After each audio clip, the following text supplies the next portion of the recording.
Hey, what's up, guys? Bucky here. Just wanted to check in, say hello.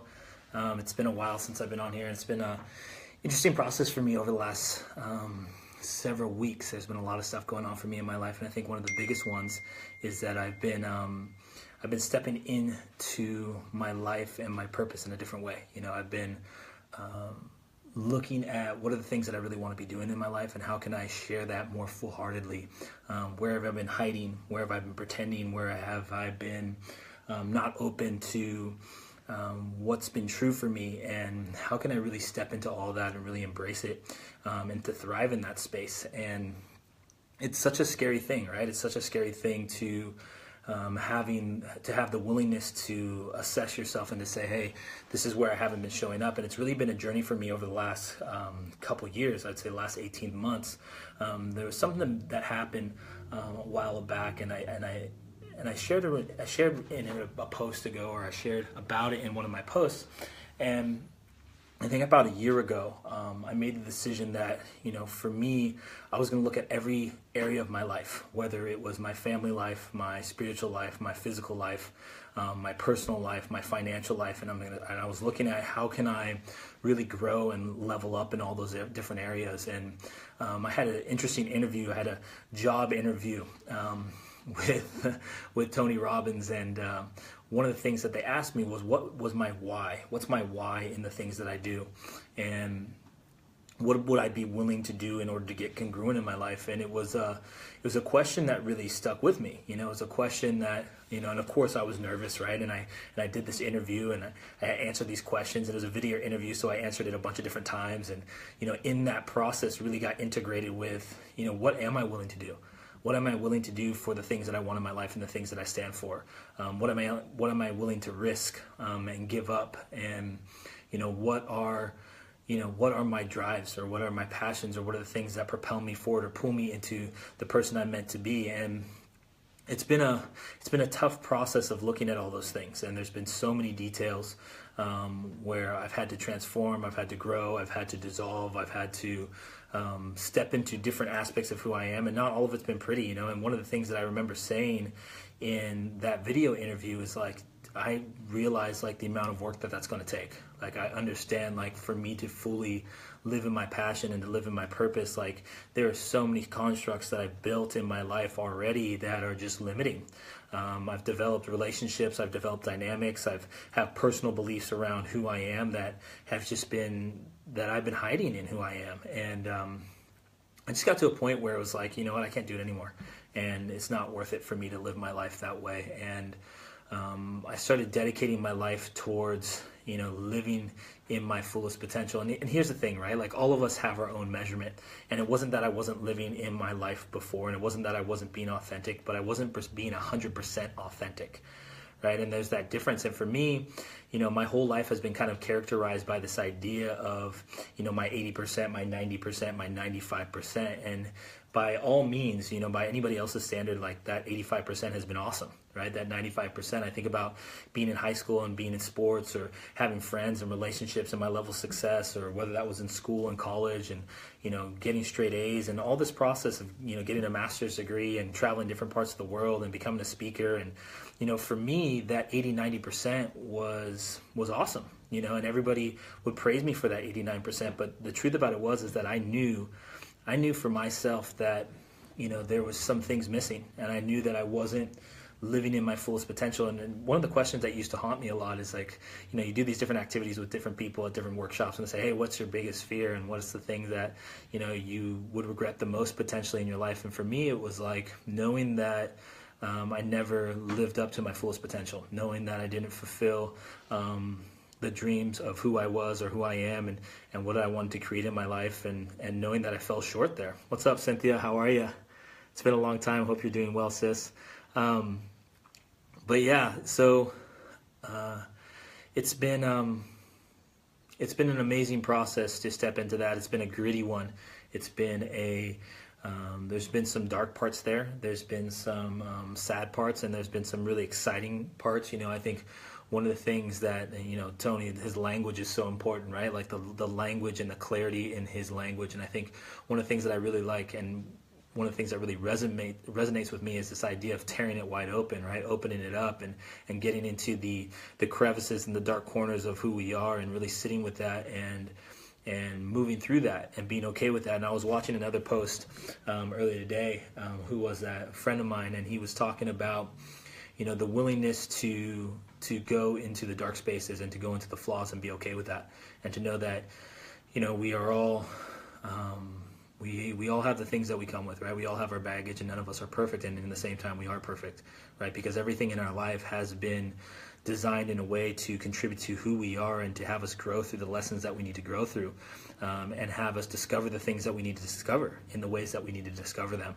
And without getting too wordsmithy with that, I know that there's always an opportunity to look at right on, Steve. Appreciate that, brother. There's always an opportunity to get down on ourselves, and there's always an opportunity to break ourselves down and to say, you know what, that this isn't good enough, and it's not okay. And I think I spent a lot of my younger life in that space, in the cyclone of doubt and the cyclone of fear and the paralyzation of not being able to act or to trust on what's intuitively right for you. And I think in some ways we all have that, right? We have these limiting beliefs and we hold ourselves back. And what became really apparent for me in my life is that, I was making compromises. I compromised so much of who I am that it got to a point where it was unrecognizable. And unrecognizable to me. For everybody else, it was great, and that's the distinction, unrecognizable to yourself. And I think the question is, cracking the human code, being willing is the greatest start. Yeah, right. The openness, the honesty, the willingness to grow, the willingness to look, the willingness to take it on. And I think for all of us, where does that honesty begin? What's up, Chica? Good to see you, brother. Where does that honesty begin, and how do we really step into the honesty of who we are so that we can start to grow? And one of the things that we talk about a lot at different workshops is this piece on ownership, right? How do I take responsibility? And ownership it happens all the time in our lives, or it doesn't happen all the time. It's one of the things that we choose, right? And how do we draw that line in the sand? How do we say that this is where we're at, no matter how ugly it is, or no matter how awesome it is, or all growth starts from the ground. It's like, this is where we're at. And I think one of the things that people get confused by is, this image or this need to be presentable or to look a certain way or to present yourself a certain way, where that in itself is the hindrance to growth, right? If you never know where you're starting, then how do you take a first step? And it's that fear around ownership that really keeps us lost. And, one of the things that came up for me just in this conversation is this idea of short-term pain and long-term gain versus short-term gain and long-term pain, and how we can really be in the space of really just owning exactly where we're at in our lives. And that's what this year has been about for me. That's what this conversation has been about for me in a lot of ways, is like, how can I really own where I'm at? How can I own my financial situation? How can I own my emotional situation? How can I own my relationships? How can I own where my business is at, or where I'm at spiritually, or where my personal practice is at? And not by anybody else's standards, but just by my own. And how can I set my own standard and put myself in an environment where, the standard is raised? How do I put myself around people that have higher standards in those areas? And not everybody's going to have a high standard in all areas, but I guarantee you, if you start to look, you can find people who have a higher standard than you in specific areas. And in doing so, you can find spaces where you can grow. So this Facebook Live is not about a lecture. It's just about an invitation. It's about a share. And, sometimes what happens for me is that I have something that is bubbling at the surface, and I have something that is wanting to come out of me. So it's important for me to find ways to do this. And I didn't, this is the thing that that is true about me, is that I didn't choose to be this person, right? And this was something I was born into. This is something that just breathed through me. This is something that's my soul's purpose. And, the choice that I make every single day is just to listen to that calling and to follow it and to trust it. And I know that everybody, when they're honest with themselves, has that thing about them. They have that soul's calling. They have that soul's purpose. And one of the things that we've forgotten how to do is just to listen. We've gotten caught up with who we need to be and the responsibility of what we think is right and what we think is wrong. And we forget what it means to listen to our truest self. And, whether that's on the weekends or whether that's, this phrase of do your passion on the weekends. It's like, fuck, like, okay, you can live your passions on the weekends or you can live it every single day. And I think it's a choice that we all make, right? But, that's part of my purpose in life, is to have people awaken to that space within themselves, and that space within what is my truest purpose, what am I here to do, and how do I do that every single day. And yeah, we all have responsibilities. We all have things that we need to do and take care of. We all have family in different situations. And it doesn't mean that you give up those things for that. It means that you look to leverage yourself. You look to assess where you're at, take ownership in your life and say, hey, this is exactly where I'm at. I'm feeling unfulfilled, or I'm feeling like I'm stuck in this 9 to 5. I feel like I'm in a bad relationship, or I'm feeling like things are pretty good, but I want them to be better, and they're not. It's not good enough, right? I'm not in alignment. I'm not in my potential. And we start to take steps. Just take steps and say, okay, well, what is the vision? Who do I want to be? Where do I want to go? How do I want to live? And how do I take steps towards that potential? What's up, man? Johnny, what up, brother? Good to see you, man. Hope all is well. Let's go get some wings from Slicks. Those are the days, man. The days, construction, yep. Those are the times. Those are the times I'm talking about. Those times where, and again, if some of you guys didn't know, I worked construction for probably about 18 months within the last 3 years. And I had just got back from Bali, and part of it was like I needed to be responsible, right? I needed to get a job, and I need to get that 9 to 5 and take care of the things that I need to take care of. And it was beautiful lessons, great relationships, busted my ass every single day. You remember those days, Johnny? Every day, brother. And it was great. There's nothing wrong with that. But what was the difference for me is that it wasn't me. It wasn't me. And yes, I can do the things that I need to do, and I can take care of the things I need to take care of. And in my purest form, in my pure authenticity, it's not me. There's lots of things that we can all do, but how do we fully embrace all of who we are and to live in that space? And that's big. Yeah. Johnny's like, for sure, I remember that. And it was remember how much of a challenge it was? I was always like, I think there was such an imbalance in that space for me, Johnny, that I was like always like aggressively like trying to like take control of stuff, like I'm gonna be the leader because I need to have some sense of authority here because this is totally out of balance for me. And those are some of the indicators, right? Those are some of the indicators that we can start to see within ourselves. Like our body, our intuition, the things that go on for us, our emotions are so smart. There's so much intelligence within who we are that we don't necessarily recognize. And we feel like sometimes we just have these emotional moods, or we just go to these spaces, and it's just part of life, right? It's life happening to us versus our emotions looking to speak through us. And one of the things that I talk about a lot at the workshops is, our emotions become our guidance system. They become our internal compass. And how can we start to listen to those things to realize where we're at in our lives, right? And that's the thing, right? And that's the thing. I just got off of Facebook Live with Leah, and Leah's a person I'm going to be doing an event with in Bali this October.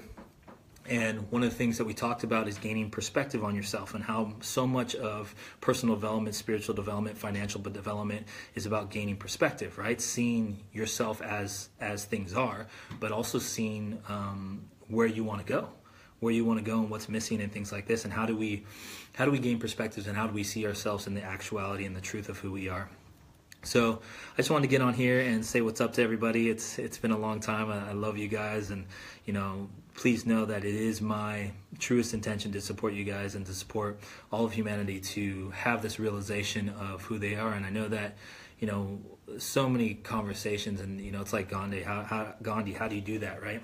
You start to be the change, right? You start to be the change that you want to see in the world, just like Gandhi and MC Yogi, right? And it's, when people talk about oneness and they talk about connectedness and they talk about the singular breath, whether that's Hawaiians or, people who get into different types of energetics, or, this idea of connectedness, it's the embracing of the principle that within myself is the whole. It's the mosaic, right? It's like I am a singular piece, but I also make up all the pieces. So part of my process in how do I affect collective consciousness is I step into who I am full-heartedly, and that is the number one thing that I can do to shift all of humanity, is to live in my truest purpose and to shift the things within myself, to open up the blockages, step into places of ease, and to really embrace who I am full-heartedly. And in doing so, what that does is, it's like Marianne Williamson, is that it supports people to do the same. Right? It inspires people to do the same. It's the ripple effects that we leave behind. It's the influence that we're constantly in, and there's more happening beyond the level of interaction. I mean, think about this Facebook Live, for example. This comes from a space of intuition. This is not a planned conversation. This is not, oh, I'm going to do this at 4:45 p.m. and I'm going to wait till everybody's on and I'm going to try to get these people to comment. It's not planned. Right? But there's an intuitive sense for me to open up my phone and to push a button and to start to speak to a camera. And I know that in doing that, there's a relationship that starts to take place, and there's a level of understanding and acceptance and appreciation. There's people on the other end who are listening to this message and who are resonating with this message. And I think the reason why I bring it up is because all of life is like that. We're constantly in that phase of either listening to our intuition or not, and the invitation is to start to listen to it, and not to take it on as something too serious, right? It's not supposed to be like this heavy thing of like, oh, who am I supposed to be in the world and what's my passion, what's my purpose, but to really embrace it, just to really embrace like, hey, you know what, I'm willing to take steps every single day to listen to my intuition more full-heartedly, to step into who I am, to embrace who I am, and to be okay with the results, and just to listen to what those results are, and start to pay attention to the things that are going on for me internally and externally. And I think if we do that, like Buckminster Fuller says, if we do that, we'll win, right? If we can see humanity as a gift, and we can look at ourselves as a gift, and we know that our job is to take care of all of humanity through taking care of ourselves, then we win as human beings. So lots of love to you guys. Wanted to share that with you guys and just let you know that I'm thinking about you guys, and I'm wishing you the best. And I'm inviting you to be who you are. Have the courage to be you, and we'll see you next time.